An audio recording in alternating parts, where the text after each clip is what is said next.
नमस्कार। उत्तर प्रदेश की तमाम खबरों के साथ मैं हूं आपके साथ सुनीता पटेल। बात करेंगे कन्नौज की, जहां पर किशोरी से दुष्कर्म के आरोप से घिरे पूर्व सपा नेता की डीएनए रिपोर्ट सामने आई है। 16 दिन बाद नवाब सिंह यादव और दुष्कर्म पीड़िता की डीएनए रिपोर्ट सामने आई है। एसपी अमित कुमार आनंद ने कहा कि फॉरेंसिक रिपोर्ट में दुष्कर्म की पुष्टि हुई है। रिपोर्ट के मुताबिक एसपी ने आगे विधिक कार्रवाई की बात कही।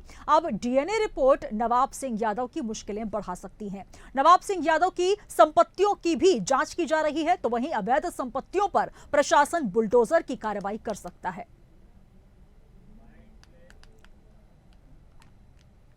उक्त प्रकरण में घटनास्थल से फॉरेंसिक एविडेंसेस कलेक्ट किए गए थे, जिसे एफएसएल भेजा गया था। एफएसएल से रिपोर्ट प्राप्त हो गई है, जिसमें दुष्कर्म किए जाने की बात की पुष्टि हुई है।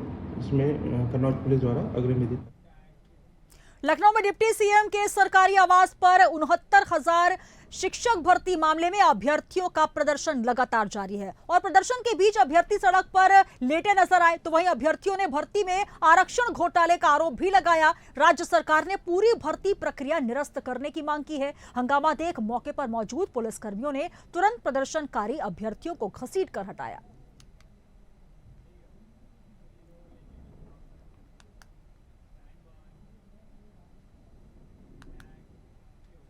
बिजनौर में खनन से भरा डंपर एसटी हाइट से टकरा गया और लाइन से टकराने के बाद डंपर में करंट आ गया। साथ ही चालक परिचालक करंट की चपेट में आ गए हैं। दोनों की झुलसने से मौके पर ही मौत हो गई। पुलिस ने शव को कब्जे में लेकर पोस्टमार्टम के लिए भेज दिया है। यह घटना थाना नूरपुर के हजरत नगर इलाके की है।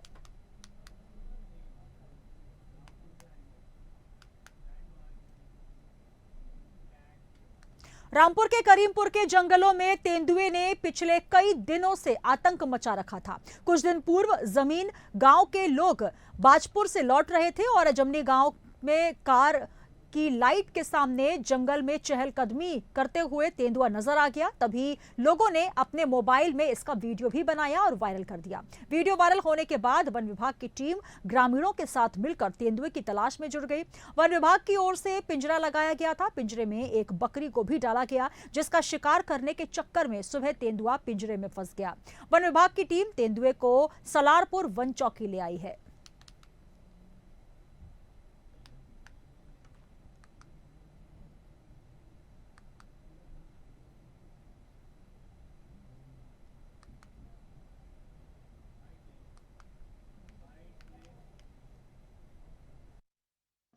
देखिए, पिछले 10-15 दिन से हमारे पास सूचना थी कि जो जमनी गांव है या एतमाली है, 14 गांव है या करीमपुर है, इसके आसपास तेंदुए की उपस्थिति देखी जा रही थी।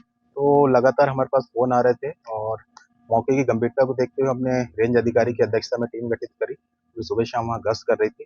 तो मैं अपनी टीम को भी बधाई देना चाहूंगा कि उन्होंने दिन रात मेहनत करी और बहुत कम समय में इस तेंदुए को पकड़ा। आगरा में डीएम आवास की दीवार गिरने से बड़ा हादसा हो गया। 9 फीट ऊंची आवास की दीवार गिरने से 5 लोग दब गए हैं और घटना की जानकारी मिलने पर पहुंची पुलिस ने लोगों को बाहर निकाला और गंभीर हालत में लोगों को अस्पताल में भर्ती करवाया। बताया जा रहा है कि इलाज के दौरान 6 साल की बच्ची की मौत हो गई और 4 लोग गंभीर रूप से घायल हुए, जिनका इलाज जारी है। मामला रकाबगंज मोहनपुरा जिलाधिकारी आवास का है। फिलहाल अन्य आवश्यक वैधानिक कार्रवाई की जा रही है।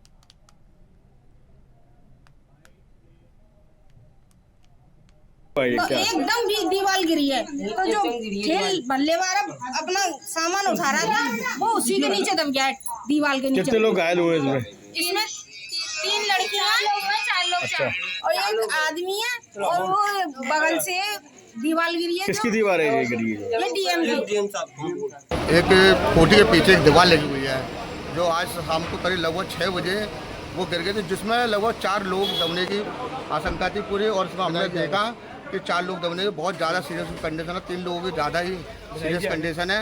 उनको तीनों को एसन हॉस्पिटल और एक को डिस्ट्रिक्ट हॉस्पिटल में भर्ती कराया, जो कि बता रहे हैं कि उनको सीरियस बहुत कंडीशन है। और आप देख रहे हैं कि पूरी जनता भी परेशान है। ये जानकारी यहाँ पर मिली है कि दीवार जो लगी थी ये बहुत पुरानी दीवार थी और इसके पीछे कहना चाहिए एक ट्रेंच एरिया है। जलभराव यहाँ पे होता है, उसकी जलभराव होने की वजह से, बरसात की वजह से ये दीवार गिरी है। इसमें 4 लोग दबे हैं। एक बच्ची की हालत सीरियस है जो एसआर में भर्ती है, 2 एसएन में है और एक शायद पुष्पांजलि में है। जिस तरह 4 लोग इंजर्ड हैं या लड़की की हालत सीरियस है जाए। अभी शायद जिलाधिकारी महोदय भी यहाँ होके गए हैं, मेरे को रास्ते में मिले थे। लेकिन ये हादसा जो है दुखद है और मैं समझता हूँ कि जो घायल हैं उनको अच्छे से अच्छा इलाज मिले और उनको ये जो परिवार है उनको भी मुआवजा दे उनको। बिजनौर में आदमखोर गुलदार की वजह से दहशत में जी रहे लोगों ने राहत की सांस ली। वन विभाग की टीम ने गुलदार को पकड़ लिया है। गुलदारों के हमले से अब तक बिजनौर में 28 लोग अपनी जान गंवा चुके हैं। दिन प्रतिदिन ग्रामीणों में गुलदार को लेकर दहशत बढ़ती जा रही थी। यहां गुलदार के हमले के कारण ग्रामीण इतने परेशान थे कि एक महिला की मौत के बाद ग्रामीणों ने रेलवे ट्रैक पर बैठकर ट्रेन रोक दी। इस घटना के बाद वन विभाग और जिला प्रशासन हरकत में आया और गुलदार प्रभावित क्षेत्रों में पिंजरे लगाए गए। ये मामला बिजनौर के अफजलगढ़ थाना क्षेत्र के गांव रामनगर नगीना रेंज का बताया जा रहा है।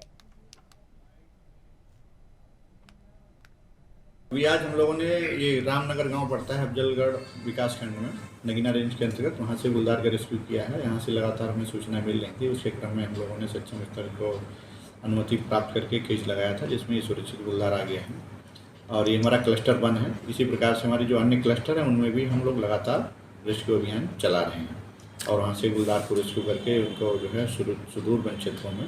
अभी तक कितने गुलदार आपने रेस्क्यू कर लिए हैं और जनता से क्या अपील करना चाहेंगे? देखिए, इस वर्ष हम लोगों ने अभी तक 20 गुलदार रेस्क्यू कर लिए हैं।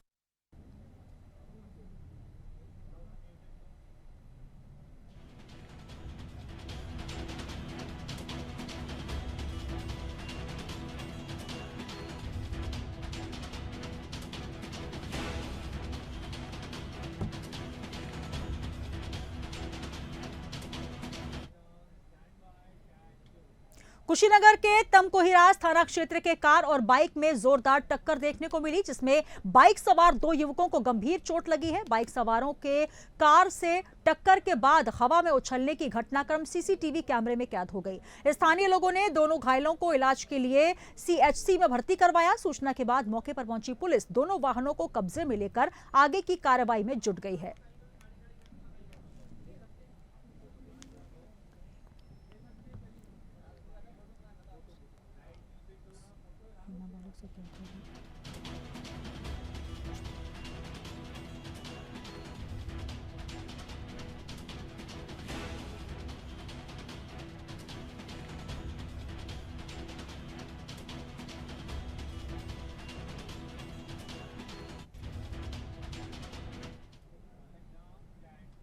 और इस बीच कन्नौज से आपको बड़ी खबर दे रहे हैं, जहां पर रेप मामले में डीएनए की रिपोर्ट से पुष्टि हो गई है। जी हां, डीएनए की रिपोर्ट सामने आई है कन्नौज से। यह बड़ी खबर, जहां पर सपा नेता नवाब सिंह ने ही रेप किया है, यह पुष्टि हो गई। सपा नेता नवाब सिंह ने नाबालिग के साथ रेप किया। डीएनए रिपोर्ट में नाबालिग से रेप की पुष्टि हुई है। कन्नौज एसपी बोले एफएसएल रिपोर्ट में रेप कंफर्म। तो ये बड़ी खबर आपको दे रहे हैं, जहां पर कन्नौज एसपी और रिपोर्ट के आधार पर यह स्पष्ट हो गया है कि सपा नेता नवाब सिंह ही नाबालिग से रेप के दोषी पाए गए हैं। यह बड़ी खबर आपको दे रहे हैं कन्नौज से।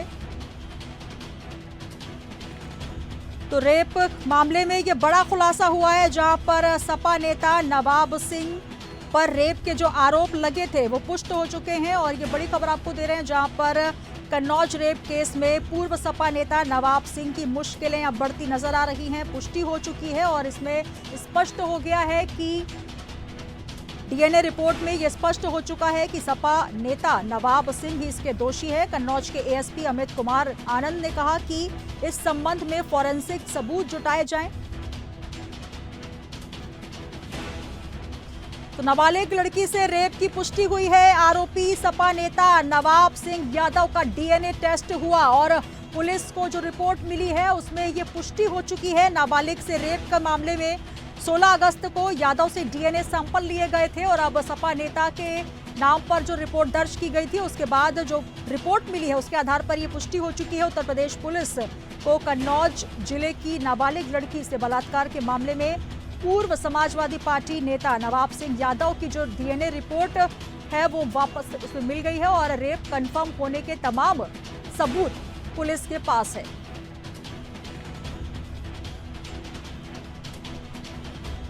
तो उत्तर प्रदेश की कन्नौज पुलिस के पास डीएनए रिपोर्ट आ चुकी है और आपको बता दें कि इस पूरे मामले में पूर्व सपा नेता आरोपी है सपा नेता नवाब सिंह यादव, जिसका डीएनए मैच हो गया है और पुलिस को रिपोर्ट मिल चुकी है। ये बड़ी खबर आपको दे रहे हैं, जहां पर कन्नौज से नाबालिग के साथ रेप के मामले में डीएनए रिपोर्ट सामने आ चुकी है।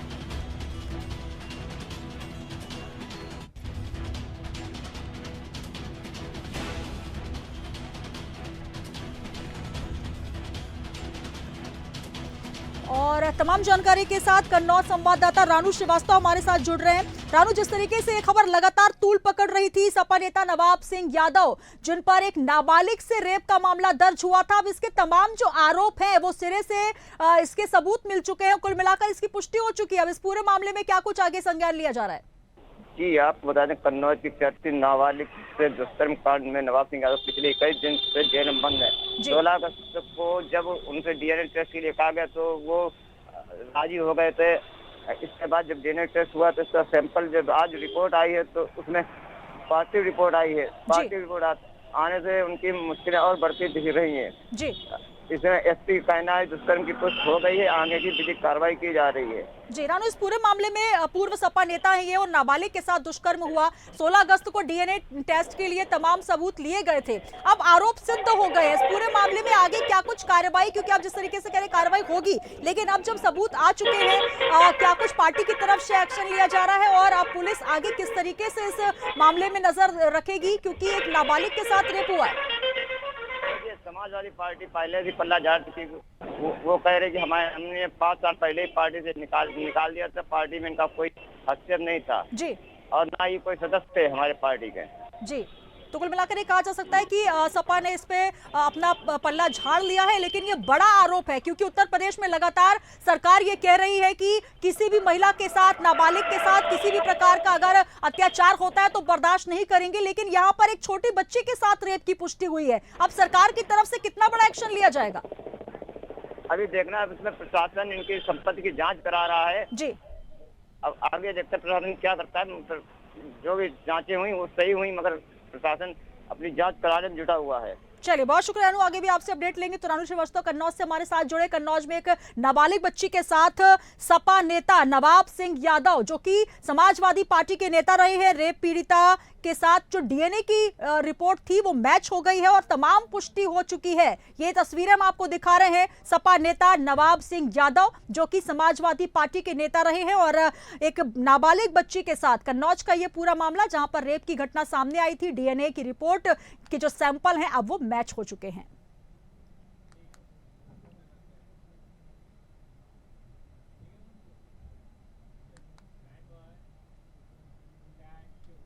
जनपद मुजफ्फरनगर की पुलिस को बड़ी सफलता हाथ लगी है, जहां पुलिस ने 2 शातिर चेन स्नेचर्स को गिरफ्तार कर लिया है। उनके कब्जे से कुछ दिन पहले एक महिला के गले से लूटी गई सोने की चेन और 20,000 रुपए नकदी बरामद कर ली गई। दोनों बदमाश सहारनपुर के रहने वाले हैं, जिनमें से एक हाल में ही देहरादून जेल से जमानत पर छूट कर आया था।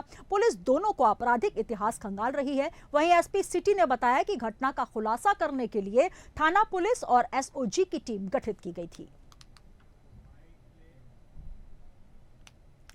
पिछले सप्ताह लगभग शाम को 4 बजे के आसपास प्रकाश चौक के पास एक महिला से चेन स्नैचिंग की घटना हुई थी, जिसके संबंध में तुरंत मुकदमा पंजीकृत करते हुए थाना सिविल लाइन और एसओजी की संयुक्त टीम को इस घटना के अनावरण के लिए लगाया गया था। इस घटना का अनावरण किया गया है और जो 2 अभियुक्त हैं जिन्होंने ये चेन स्नैच की थी, उनको गिरफ्तार किया गया है। उनके कब्जे से जो छीनी हुई चेन है वो, इसके अतिरिक्त इन्होंने और अन्य जगह जो घटनाएँ कर रखी है उससे संबंधित नगद, और जो इन्होंने घटना में बाइक इस्तेमाल की थी वो बाइक, और इनके कब्जे से। यूपी पुलिस परीक्षा के आखिरी दिन पीलीभीत में फर्जी दस्तावेजों के सहारे परीक्षा केंद्र पर प्रवेश लेने की कोशिश कर रहे अभ्यर्थी को पुलिस ने गिरफ्तार किया है। आरोपी को थाने लाकर उससे पूछताछ की जा रही है और इसके साथ ही आरोपी के विरुद्ध मुकदमा भी पंजीकृत किया गया। बताया जा रहा है कि जीजीआईसी स्कूल में बने परीक्षा केंद्र में आर्मी मैन नाम के दस्तावेजों के सहारे एक अभ्यर्थी परीक्षा केंद्र में जाने की कोशिश कर रहा था। जब अभ्यर्थी का बायोमेट्रिक कराया गया तो अभ्यर्थी का नाम विष्णु कुमार राज दिखाई दिया। पुलिस ने मामले को संदिग्ध देखते हुए आरोपी को हिरासत में लिया है। आरोपी मूल रूप से बिहार के रोहतास जिले का रहने वाला है।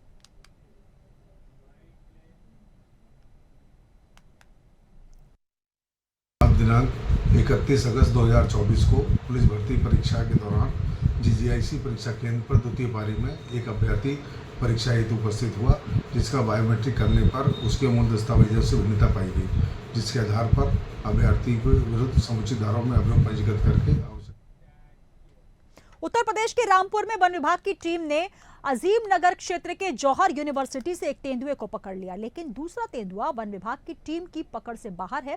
जौहर यूनिवर्सिटी के पास पिछले एक सप्ताह से देखे जा रहे 2 तेंदुए से दहशत मची हुई है। तेंदुए के आतंक से वन विभाग भी सतर्क है। वन विभाग की टीम ने तेंदुआ पकड़ने के लिए खेतों में पिंजरा लगाया। वहीं DFO राजीव कुमार ने बताया कि पिछले कुछ दिन से हमारे पास सूचना थी कि आसपास के क्षेत्र में तेंदुआ देखे गए हैं, जिस पर तत्काल उच्च अधिकारियों को पिंजरा लगाने की परमिशन दी गई। एक तेंदुए को पिंजरे में कैद कर लिया गया। उसकी मेडिकल जांच करने के बाद उसे जंगल में छोड़ा जाएगा। वन विभाग की टीम लगातार तेंदुए की एक्टिविटीज पर नजर बनाए हुए है। ग्रामीणों से भी सतर्क रहने की अपील की जा रही है। सबसे पहले मैं अपने रामपुर रेंज के स्टाफ को बधाई देना चाहूँगा कि पिछले 7-8 दिन से हमारे पास सूचना थी कि जो जौहर यूनिवर्सिटी के आसपास का क्षेत्र है वहाँ तेंदुए का विचरण दिखाई दे रहा है। तो क्योंकि जौहर यूनिवर्सिटी शहर के बीच में पड़ती है, तो हम मौके की स्थिति गंभीर थी, तो हमने तत्काल अपने रेंज अधिकारी की अध्यक्षता में टीम गठित करी और जो सुबह शाम वहाँ पे गश्त कर रही थी और उसको ट्रेस कर रही थी। तो जब हमें लगा कि वहाँ पे उपस्थिति कंफर्म हुई, तो हमने तत्काल उच्च अधिकारियों से पिंजरा लगाने की परमिशन मांगी। तत्काल हमारे उच्च अधिकारियों ने परमिशन दी। उसके बाद हमने पिछले 4 या 5 दिन से पिंजरा लगाया हुआ था। हमारी टीम ट्रेस कर रही थी, उसकी लोकेशन ट्रेस कर रही थी। तो कल रात करीब 8:30 बजे ये तेंदुआ पकड़ा। उत्तर प्रदेश की संस्कार नगरी वाराणसी में मुख्यमंत्री योगी आदित्यनाथ ने बड़ी घोषणा की। उन्होंने कहा कि अगले 2 साल में यूपी पुलिस में 1 लाख नौजवानों की भर्ती होगी। सीएम योगी ने आगे कहा कि यही नहीं, आने वाले 2 वर्षों में 2 लाख नौजवानों को सरकारी नौकरी से जोड़ा जाएगा। साथ ही उन्होंने कहा कि प्रदेश में युवाओं के साथ कोई भेदभाव नहीं होता। युवाओं को निष्पक्ष और पारदर्शी तरीके से सरकारी नौकरी से जोड़ा जा रहा है। पिछले 7 सालों में हमने 6 लाख से ज्यादा युवाओं को नौकरी दी। प्रदेश में सबसे बड़ी पुलिस भर्ती प्रक्रिया की लिखित परीक्षा सकुशल संपन्न कराई गई, जिससे 60,000 से ज्यादा युवाओं को पुलिस भर में सेवा का मौका दिएगा।